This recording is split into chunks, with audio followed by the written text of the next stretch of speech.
বাবার বাড়ি একটা সময় ছিল, এই বাড়িটাই ছিল আমার সব কিছু। এখানে রাগ করলে কেউ অভিমান ভাঙাতো, কাঁদলে কেউ মাথায় হাত রেখে বলতো আমি আছি। অথচ আজ সেই বাড়িতে নিজের থাকার সময়টা গুনে গুনে শেষ করতে হয়। এখন আর কেউ আটকে রাখে না।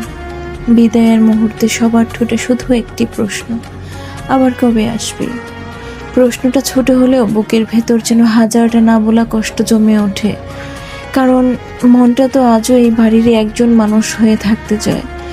বাবার বাড়ির প্রতিটি ইট, প্রতিটি গাছ, প্রতিটি ঘর আমার শৈশবের সাক্ষী। উঠোনে পা রাখলেই মনে হয় ছোট্ট সেই আমিটা এখনো দৌড়ে বেড়াচ্ছে, শুধু তাকে আর ছুঁয়ে দেখা যায় না।